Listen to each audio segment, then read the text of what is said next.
Hello दोस्तों, आपका अपना चैनल चंदन स्टडी पाठशाला में आपका स्वागत है।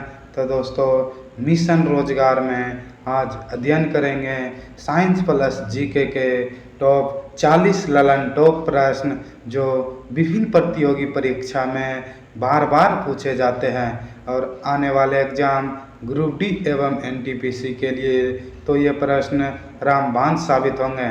तो दोस्तों, अब अगर इस चैनल पर अभी नए हैं तो इस चैनल को सब्सक्राइब करें और बेल आइकन को दबाएं और ज़्यादा से ज़्यादा अपने दोस्तों के बीच शेयर करें। तो दोस्तों, अगर इसका पीडीएफ प्राप्त करना चाहते हैं तो फ्री में टेलीग्राम ज्वाइन करें और इसका पीडीएफ प्राप्त कर सकते हैं। तो दोस्तों, अगर अभी नहीं तो कभी नहीं। तो दोस्तों, अगर अब की बार ग्रुप डी एवं एनटीपीसी में नहीं ले पाए तो दोस्तों फिर बाद में पछताने से कुछ नहीं होगा। तो दोस्तों, बिना देर करते हुए फर्स्ट क्वेश्चन की ओर बढ़ेंगे। तो दोस्तों, फर्स्ट क्वेश्चन है, नेपाली भाषा मुख्य रूप से किस राज्य में बोली जाती है। अगर क्वेश्चन पूछा जाए दोस्तों, नेपाली भाषा जो होते हैं वह किस राज्य में बोली जाती है। तो दोस्तों, नेपाली जो भाषा होते हैं वह ऑप्शन नंबर सी हो जाएगा, सिक्किम राज्य में बोले जाते हैं। अगर क्वेश्चन पूछा जाए नेपाली भाषा मुख्य रूप से किस राज्य में बोली जाती है तो इसका आंसर लाएंगे सिक्किम। नेक्स्ट क्वेश्चन है, ब्रह्मांड के अध्ययन को क्या कहा जाता है। तो दोस्तों, ब्रह्मांड के अध्ययन जो होते हैं दोस्तों उसे ऑप्शन नंबर ए हो जाएगा, कॉस्मोलॉजी कहलाता है। अगर क्वेश्चन पूछा जाए ब्रह्मांड के अध्ययन को क्या कहा जाता है तो दोस्तों इसका आंसर लगाएंगे कॉस्मोलॉजी। अगला क्वेश्चन है, उत्तरी गोलार्ध में सबसे छोटा दिन होता है। तो दोस्तों, उत्तरी गोलार्ध में जो सबसे छोटा दिन होता है दोस्तों वह 22 दिसंबर को होता है। अगर क्वेश्चन पूछा जाए उत्तरी गोलार्ध में सबसे छोटा दिन होता है तो इसका आंसर लगाएंगे 22 दिसंबर। अगला क्वेश्चन है, पृथ्वीराज चौहान ने देश से विवाह किया था और वह उनके शत्रु जयचंद्र गढ़वाल की बेटी थी।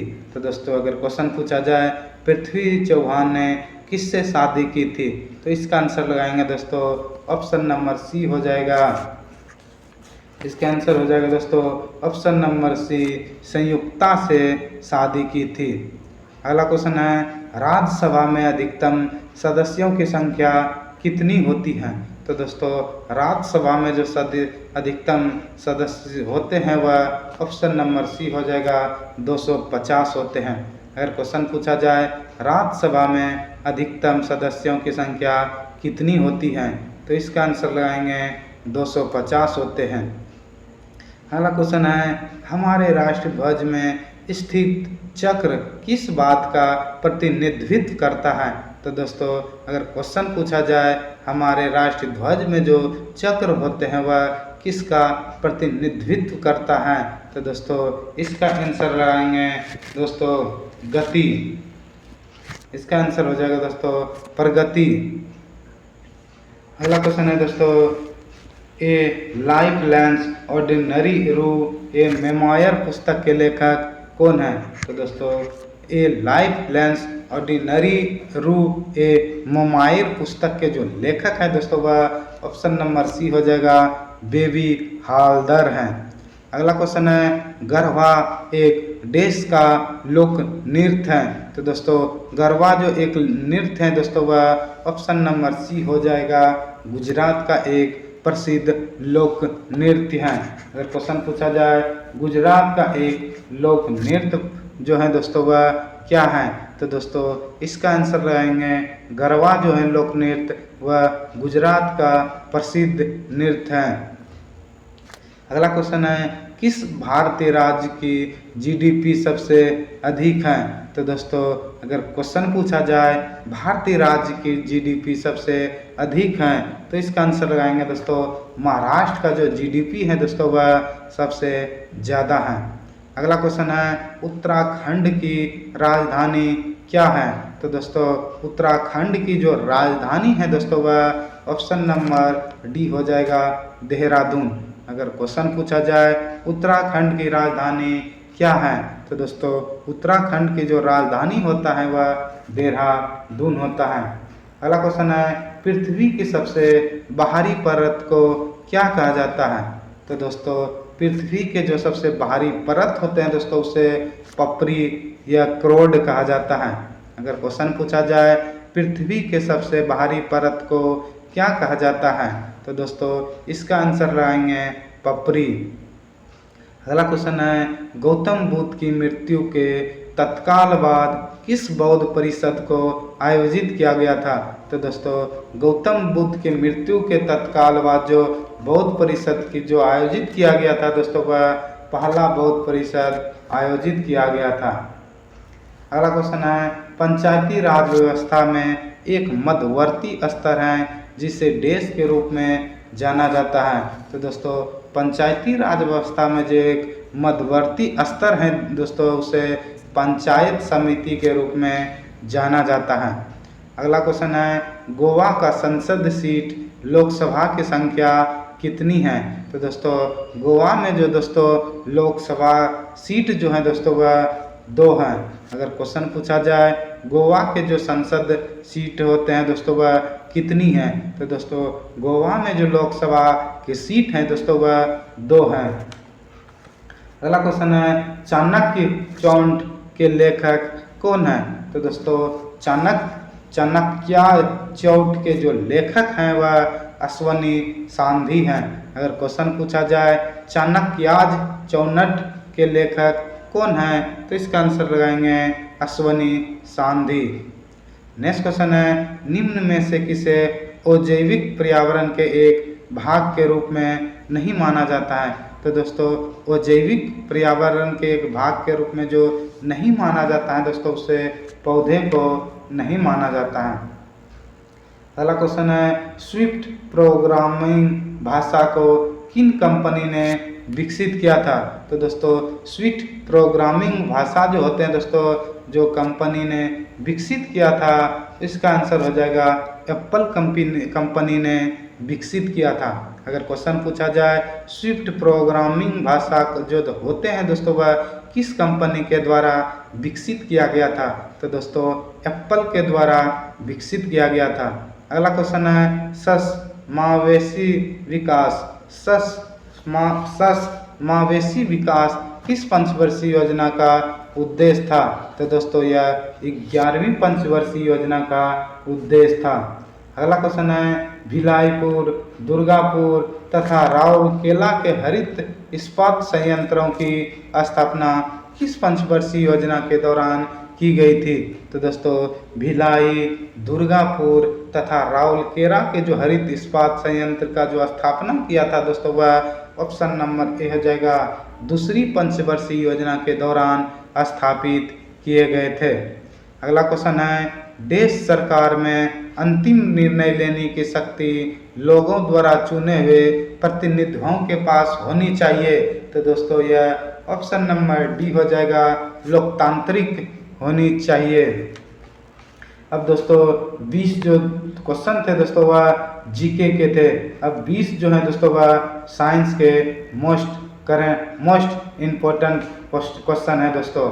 नेक्स्ट क्वेश्चन है चमगादड़ अंधेरी रातों में उड़ सकते हैं और अपना शिकार भी कर सकता है, इसका क्या कारण होता है, तो दोस्तों चमगादड़ जो होता है दोस्तों वह अंधेरी रातों में उड़ सकते हैं और अपना शिकार भी कर सकते हैं, इसका क्या कारण है, तो दोस्तों ऑप्शन नंबर डी जो है दोस्तों वो पराध्वनि तरंगों निकालते हैं और उन्हीं के द्वारा निर्देशित होता है। अगर क्वेश्चन पूछा जाए दोस्तों चमगादड़ अंधेरी रात में उड़ सकता है और अपना शिकार भी कर सकता है, इसका क्या कारण है, तो दोस्तों इसका जो कारण है दोस्तों वह पराध्वनि तरंगों निकालते हैं और उन्हीं के द्वारा निर्देशित होते हैं। अगला क्वेश्चन है निम्नलिखित कथनों पर विचार कीजिए, तो दोस्तों फर्स्ट कथन है हृदय अपसर्व आवृत्ति पर कंपन करता है। दूसरा है दोस्तों ध्वनि की गति गैस में द्रव एवं ठोस की तुलना में अधिक होती है। चौथा है दोस्तों, तीसरा है दोस्तों, मैक संख्या ध्वनि की गति वर्णित करने के लिए प्रयोग में होते हैं। अगला चौथा है प्रासर्व ध्वनि की आवृत्ति 20,000 हर्ट्ज से होता है। तो दोस्तों ये जो चौथा ऑप्शन है दोस्तों और तीसरा एवं प्रथम ऑप्शन जो है दोस्तों यह सही है और दूसरा ऑप्शन जो है दोस्तों यह गलत है। अगला क्वेश्चन है चंद्रमा के धरातल पर दो व्यक्तियों एक दूसरे की बात नहीं सुन सकते हैं, इसका क्या कारण है? तो दोस्तों चंद्रमा के धरातल पर जो दोस्तों दो व्यक्ति एक दूसरे की बात नहीं सुन सकते हैं, इसका जो कारण है दोस्तों वह ऑप्शन नंबर बी है। चंद्रमा पर वायुमंडल नहीं है, इसलिए एक व्यक्ति दूसरे व्यक्ति की बात को नहीं सुन सकते हैं। अगर क्वेश्चन पूछा जाए चंद्रमा के धरातल पर दो व्यक्ति एक दूसरे की बात नहीं सुन सकते हैं, इसका क्या कारण है? तो दोस्तों इसका जो कारण है दोस्तों वह चंद्रमा पर वायुमंडल नहीं है। अगला क्वेश्चन है म्यूजिक कंसर्ट्स के लिए हॉल की दीवारें को होता है। तो दोस्तों म्यूजिक कंसर्ट के लिए जो हॉल की दीवारें होती हैं दोस्तों वह ध्वनि का अवशोषण करना चाहिए। नेक्स्ट क्वेश्चन है मानव शरीर में इंसुलिन का उत्पादन कहाँ से होता है? अगर क्वेश्चन पूछा दोस्तों मानव शरीर में जो इंसुलिन का जो उत्पादन होता है वह कहाँ से होता है? तो दोस्तों वह अग्नाशय से होता है। अगला क्वेश्चन है एक स्वदेश निर्मित मिसाइल जिसकी मारक क्षमता 7,000 किलोमीटर है 700 किलोमीटर है भारत द्वारा मार्च 2010 में सफल परीक्षण किया गया था। तो दोस्तों इसका क्या नाम है? तो दोस्तों ऑप्शन नंबर सी जो है दोस्तों अग्नि 1 जो है दोस्तों जिसका मारक क्षमता 700 किलोमीटर है, जिसे मार्च 2010 में सफल परीक्षण किया गया था। तो दोस्तों इसका जो नाम है वह अग्नि फर्स्ट है। नेक्स्ट क्वेश्चन है ध्वनि मिसाइल दोस्तों धनुष मिसाइल जिनका सफल परीक्षण भारत द्वारा मार्च 2010 में किया गया था, इसकी मारक क्षमता कितनी है? तो दोस्तों धनुष मिसाइल जो है दोस्तों इसकी मारक क्षमता 350 किलोमीटर है। अगर क्वेश्चन पूछा जाए धनुष मिसाइल जो है जो 2010 ईस्वी में सफल परीक्षण किया, इसकी मारक क्षमता कितनी है? तो दोस्तों इसकी मारक क्षमता जो है दोस्तों वह 350 किलोमीटर है। अगला क्वेश्चन है भारत द्वारा विकसित ICBM जिसकी मारक क्षमता 2000 किलोमीटर से अधिक है वह किस नाम से जाने जाते हैं? तो दोस्तों अग्नि 2 जो है दोस्तों वह जिसकी मारक क्षमता 2000 किलोमीटर से अधिक है।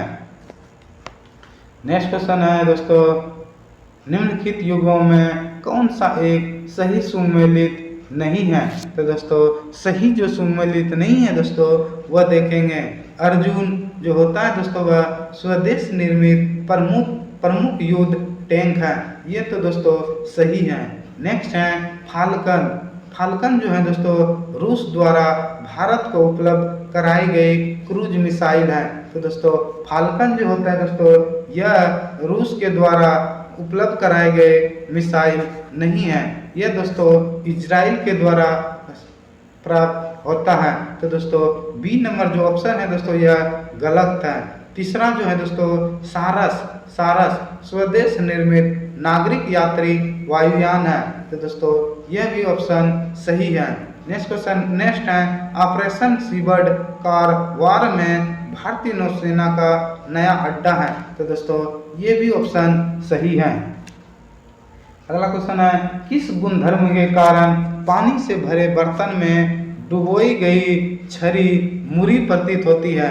तो दोस्तों डुबोई हुई अगर किसी बर्तन में डुबोई गई छड़ी जो टेढ़ी या मुरी भी प्रतीत होती है, इसका कारण है दोस्तों अपवर्तन कार्य के कारण ही कोई बर्तन पानी में डूबी हुई है तो वह मुरी हुई प्रतीत होती है। अगर क्वेश्चन पूछा जाए किसी पानी के बर्तन में डुबोई गई छड़ी मुड़ी हुई प्रतीत होती हैं, इसका क्या कारण है? तो दोस्तों इसका जो कारण है वह अपवर्तन है। अगला क्वेश्चन है, प्रतिध्वनि सुनाई देती है जब तक परावर्तक पृष्ठ का डैश हो। तो दोस्तों प्रतिध्वनि जो सुनाई देती है तो दोस्तों जब तक परावर्तक पृष्ठ का क्षेत्रफल अधिक हो तभी पृष्ठ जो हमें आवाज सुनाई देती है। नेक्स्ट क्वेश्चन है, एक तरंग का वेग v है, आवृत्ति f है और तरंग दैर्घ्य डेल्टा है, तो इसका आंसर क्या हो जाएगा दोस्तों? तो इसका आंसर हो जाएगा दोस्तों ऑप्शन नंबर बी सही होंगे। अगला क्वेश्चन है, एक ढके हुए बर्तन को एक स्थिर तापमान पर रखा जाता है। सर्वप्रथम इसे रिक्त किया जाता है और फिर इसमें लगातार भाप छोड़ी जाती है, तो बर्तन में भाप का दाब क्या होगा? तो दोस्तों बर्तन में जो भाप का दाब होगा दोस्तों वह पहले बढ़ता है और फिर स्थिर बना रहता है। नेक्स्ट क्वेश्चन है, पृथ्वी पर किसी वस्तु का भार 200 न्यूटन है और द्रव्यमान 20 केजी है, तो इसका गुरुत्व त्वरण कितना होगा? तो दोस्तों गुरुत्व त्वरण जो होगा दोस्तों वह 10 मीटर पर सेकेंड होगा। अगर क्वेश्चन पूछा जाए पृथ्वी पर किसी का भार 200 न्यूटन है और द्रव्यमान 20 केजी है, तो इसका आंसर हो जाएगा गुरुत्व त्वरण कितना होगा? तो दोस्तों इसे F बराबर अगर ma जो लगाएंगे तो इसका आंसर हो जाएगा दोस्तों, त्वरण का मान निकालेंगे। F जो दोस्तों दिया है वह है 200 न्यूटन है और ये मास जो दिया है दोस्तों वह 20 केजी है। अगर इससे कट कर देंगे तो इसका आंसर हो जाएगा 10 मीटर पर सेकेंड स्क्वायर। अगला क्वेश्चन है, फेल्स पार अयस्क है, तो दोस्तों फेल्स पार जो अयस्क है दोस्तों वह इनमें से कोई नहीं है। नेक्स्ट क्वेश्चन है, कैल्शियम सल्फेट हेमीहाइड्रेट को इस रूप में भी जाना जाता है। अगर क्वेश्चन पूछा जाए दोस्तों कैल्शियम सल्फेट हेमीहाइड्रेट को जो इस रूप में भी जाना जाता है, तो दोस्तों हेमीहाइड्रेट के रूप में जो जाना जाता है दोस्तों वह प्लास्टर ऑफ पेरिस के नाम से जाने जाते हैं। अगला क्वेश्चन है, आधुनिक आवर्त सारणी के समूह 2, 8 एवं 6 के इलेक्ट्रॉनिक विन्यास वाला एक तत्व रखा जाता है। तो दोस्तों 6, 8, 6 जो होते हैं दोस्तों वह इलेक्ट्रॉनिक विन्यास वाला एक तत्व जो रखे जाते हैं दोस्तों वह इसका आंसर हो जाएगा 16। नेक्स्ट क्वेश्चन है, 3 बिलियनों x, y और z के pH मान 2, 11 और 7 हैं, तो इन्हें हाइड्रोजन आयन सांद्रता के आरोही क्रम में अवस्थित करें। तो दोस्तों हाइड्रोजन के जो आयन होते हैं दोस्तों इसका आंसर हो जाएगा बढ़ते क्रम में। फर्स्ट हो जाएगा दोस्तों 2, सेकेंड हो जाएगा दोस्तों 7 और थर्ड हो जाएगा दोस्तों 11। तो इसका आंसर हो जाएगा दोस्तों ऑप्शन नंबर बी। तो दोस्तों आज का लास्ट क्वेश्चन है दोस्तों मिल्क ऑफ मैग्नीशियम है। तो दोस्तों मिल्क ऑफ मैग्नीशियम का जो सूत्र होता है दोस्तों वह ऑप्शन नंबर बी हो जाएगा MgOH का होल स्क्वायर। अगर क्वेश्चन पूछा जाए मिल्क ऑफ मैग्नीशियम किसे कहा जाता है, तो इसका आंसर लगाएंगे MgOH2। तो दोस्तों यह वीडियो आपको कैसा लगा कमेंट में ज़रूर बताएं, और दोस्तों अगर इसका PDF प्राप्त करना चाहते हैं तो यह मेरे टेलीग्राम चैनल को ज्वाइन करें, जिससे आपको फ्री में PDF प्राप्त हो सकते हैं। तो दोस्तों आज के लिए इतना ही। जय हिंद, जय भारत।